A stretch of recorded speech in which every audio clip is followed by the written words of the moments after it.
Hello et bienvenue chez la Dame de Cœur, le podcast où je te partage l'art d'aimer la vie.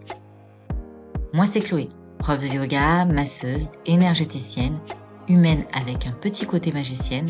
Je te propose plein d'outils pour prendre conscience de tes potentiels et révéler ta magie.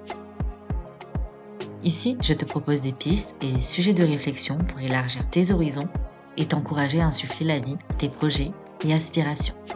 Si tu souhaites faire le plein de bonnes vibes, d'inspiration et de motivation, compte jusqu'à 3 et ensemble, on y va.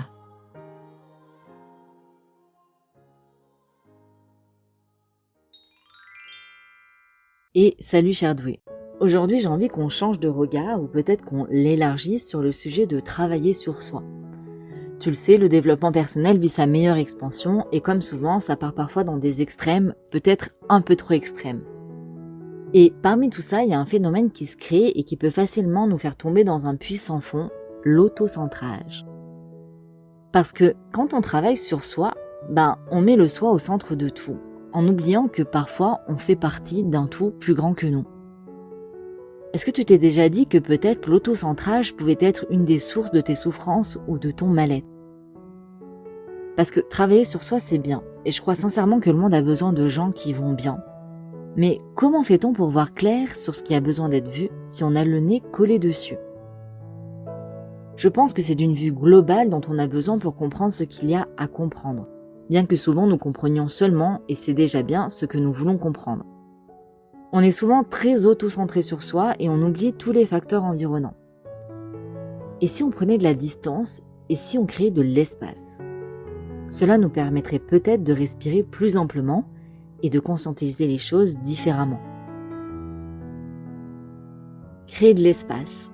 C'est ces 3 petits mots qui m'ont fait un tilt un matin alors que j'étais tranquille sur mon canapé à manger des crêpes devant ma série préférée. Je t'explique. Aujourd'hui, il est presque impossible de continuer à croire que ce qui compose notre être fonctionne de manière séparée. Tout est lié. Je t'en ai déjà parlé dans un épisode, ton corps qui te parle à travers ses mots physiques pour exprimer les mots émotionnels dans le but d'être transcendé, libéré, guéri. Et tu vois, dans le même principe, je suis persuadée, et puis c'est aussi prouvé par des articles de neurosciences, que lorsqu'on crée de l'espace dans notre corps, on crée aussi de l'espace dans notre esprit, dans notre âme et dans notre cœur. Oui, je crois que quand on crée de l'espace, on permet à la lumière d'entrer pour révéler ce qui a besoin de l'être. Quand on crée de l'espace, on laisse la possibilité à ce qui a besoin d'être libéré et exprimé de prendre sa place. C'est beaucoup moins menaçant que d'avoir le nez dessus, tu ne crois pas ? Je te propose de faire ça la prochaine fois qu'il y a un truc chez toi qui te fait bloquer. Prends de la distance et observe en respirant consciemment.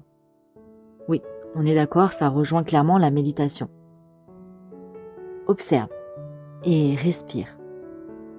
Respire et observe. Puis fais le lien avec les sensations que ça fait naître chez toi. Et où ça les fait naître. Puis peut-être que petit à petit, tu vas ressentir le besoin de faire un mouvement, un dessin, une action, ou peut-être même rien du tout. Et c'est aussi juste comme ça. Tout est juste. Alors, je ne suis pas en train de te dire que tu vas guérir grâce à ça. Je te dis juste que tu peux choisir de laisser aux choses de l'espace. Parce que souvent, quand c'est inconfortable, on n'a pas envie de laisser de l'espace. Au contraire, on a envie de l'enfouir, de le condenser en tout petit dans un coin et de ne plus en entendre parler. Alors voilà, cet épisode, comme tous les autres, n'a pas vocation à changer ta vie. J'espère simplement qu'il t'apportera une autre perspective, qu'il te permettra de poser de la conscience sur la relation que tu as avec ton corps, sur les mouvements que tu lui permets de faire. Parce que si tu veux prendre ta place d'une manière ou d'une autre, il faut que tu te permettes de créer de l'espace à l'intérieur de toi. Pas juste pour dire que tu t'es débarrassé de toutes les casseroles de ton passé, mais surtout pour que ton souffle de vie puisse pleinement t'habiter. Et ainsi, la lumière qui t'habite pourra pleinement rayonner. Pour cette semaine, cher doué, je te souhaite de créer de l'espace dans ton emploi du temps pour avoir du temps et respirer en conscience avec toi-même. Tu verras, les silences apportent souvent beaucoup plus que de longues paroles.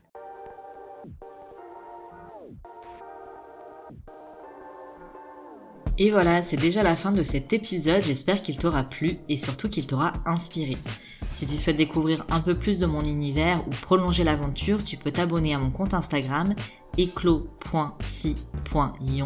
Je sais, c'est pas le nom le plus simple, du coup tu peux aussi le retrouver dans la barre de description. Dans tous les cas, on se donne rendez-vous la semaine prochaine pour un nouvel épisode et d'ici là, je te souhaite une belle semaine et t'envoie full love sur ton joli cœur de doué. Prends soin de toi.